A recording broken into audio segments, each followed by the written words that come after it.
Eating disorder recovery looks different for everybody. However, the road to recovery is usually paved with similar milestones or obstacles, which is why sharing your experience can help light the way for those still on their journey.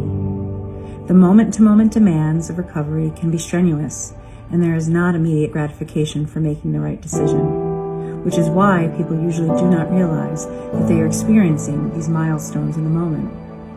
It is only upon reflection that a person recognizes the magnitude of their decisions and can be grateful for their resilience. Hence the term, hindsight is 2020. I was sitting in front of my job with my mom. She had driven me to work that morning. It would have been dangerous for me to get on the road. I hadn't gotten any sleep, and I spent a lot of mornings like that, be up all night, and then I would be driving to work crying. At this time, my mom was sitting in the car with me, and I was trying to pull myself together, and I just couldn't do it. She couldn't say anything to make me feel better. And I wanted so badly to just go back home, but I knew if I went back home, I would be just as miserable as I was at work. So in that moment, it really became less about the eating disorder and more about not wanting to feel like that anymore. I said to my mom, maybe I should go to treatment. It was brought up in the past, but I brushed it off and said, no, that's not something I want to do. I don't want to stop my life. But I realized that I wasn't really living a life anyway. And I had a long road ahead of me at that point, but I think that was the moment that I said, okay, I'll accept help. I need to do more. I was just at the lowest point I could have been. I was at the end of my rope. And I had been struggling for 13 years and had never gone to therapy or anything. And I started seeing a therapist who very strongly recommended that I seriously consider thinking about treatment. And that was a really scary thing to hear because I had never thought that that would be something that could happen for me or something that I could handle. I went home and did a little research, and I just in that moment thought I want more. So I went for my intake evaluation, and the hardest part after that was to tell my friends and my family. My dog jumped in my lap. I'd like to think that he sensed something. Him just being there gave me the courage to just put it out there. Of course, I was met with nothing but support and love, and after that moment, a huge weight was lifted. I had been going to treatment for 7 years until I finally started talking about it with my therapist. That day was nothing special. Nothing triggered me or made me want to start talking about it. I had just kind of come to the point where I was done. I was over relapsing. I knew I was still going to have them, but I wanted to kind of take my recovery in my own hands. That day, I guess, was 2 milestones in one. I opened up about my trauma, which I hadn't for so long, and I decided that recovery would be my thing. Part of going to treatment and part of seeing my therapist was my own motivation, but most of it was physically necessary or forced upon me by my parents, as I was a minor at the time. But opening up about this trauma really sparked that motivation inside of me to get better and to want to have a life outside of my eating disorder.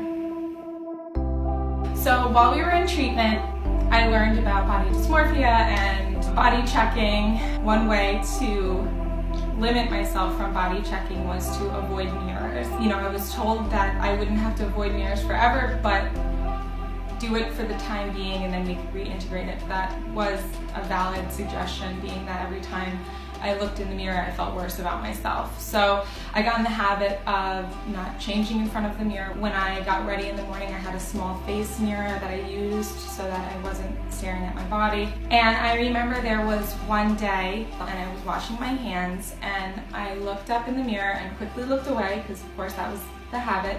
And then I did a double take, because I realized that my thought about my reflection wasn't negative, it was positive. I thought, wow, I look really pretty. I kind of smiled at that and thought, wow, that's new.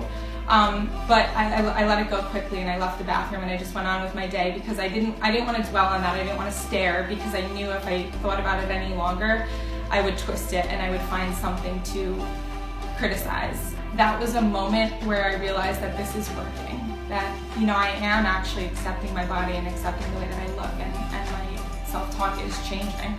Another milestone in my recovery was understanding what it means when you hear that recovery is not black and white, because that's something that was very much repeated throughout treatment. That's really a hard thing to just understand until you've experienced it. So my experience was went out for dinner with a friend I had met while I was in recovery, and I shared something, pretty specific about like I'd been giving into some behaviors, and she was kind of like, that's not okay, like you're in denial, like that's not good. It was kind of a wake-up call for me, but in the same moment, everyone's struggle is different. Everyone's road to recovery looks different, and something that may be really alarming to someone else might just be somebody else's gray area. I wanted to be gentle with myself because I felt like I wasn't getting, that support and reassurance that I wanted, so I had to provide it for myself. Yes, maybe I shouldn't be giving into behaviors, just knowing that that's what I should be working away from, and then being able to take that and be open in therapy with it and not hiding it and harboring it, working through the slips, because they'll happen, but it's how you work through them that's important.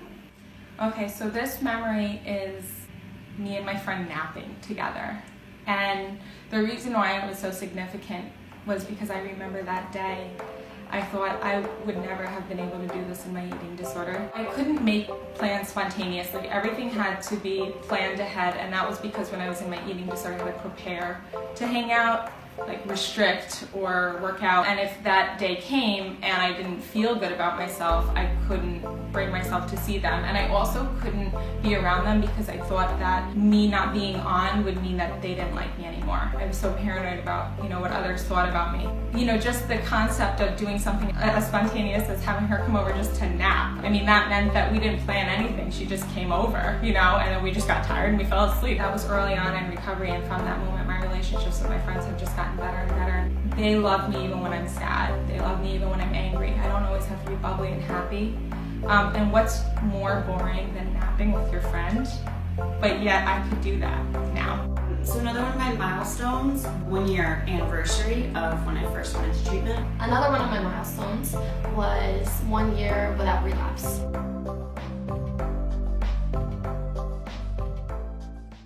Few months leading up to that day were really stressful with work.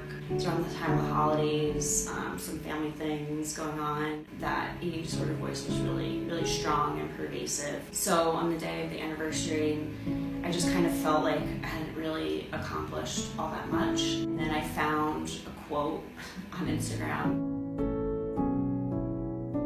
and I was like, I'm gonna post this because I am proud of myself. I was in a completely different place than I was a year ago, and I just had put myself in my shoes from a year to that day, and I just couldn't believe how far I had come. And so I just really allowed myself to be proud, and that was a really defining moment for me to get my motivation back. Since then, I've really worked hard to try and keep my recovery as the forefront of my life.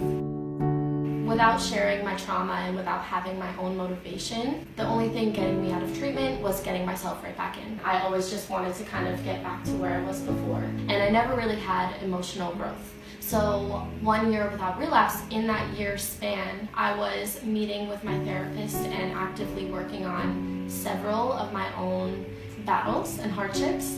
So many of those things leading to my eating disorder, that 1 year no relapse was a pivotal moment for me. I had never made it longer than a year. So after a 7-year battle, that 1 year was everything to me. And then when that year became a year and a half, 2 years, 3 years, around January, which is when I started seeing my therapist, every year since has been very emotional for me and very reflective and nostalgic. I'll even visit treatment sometimes, and I'll pass by and I'll be able to look back and think like I've come a long way, and more ways than just my eating disorder. When you go through recovery, you're taught that relapses and slips are part of the journey.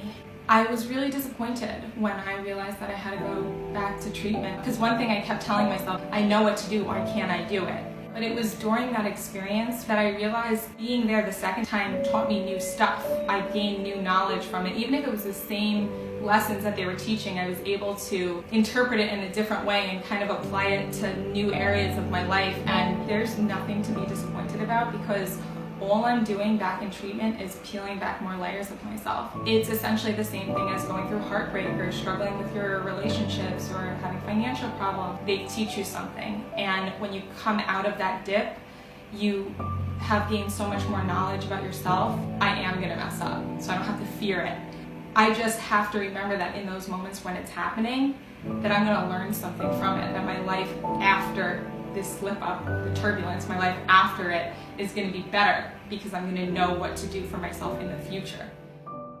About a year ago, I started coaching Girls on the Run, a running program for girls from 3rd grade to 8th grade. Each practice that we have involves a little bit of running, but it's mainly a lesson about confidence and body image and positivity, working with others and building each other up. When it comes to the body image and confidence and self-esteem aspect, I don't think I could have ever seen myself preaching to a bunch of kids who I remember at the time when I was their age. I wasn't having any of that. So even now, my 21, 22-year-old self, without recovery and without working on it day to day, every single morning, every single hour, reminding myself about confidence and self-esteem, I couldn't be a coach. I couldn't help them through their day-to-days at school and practices and things like that.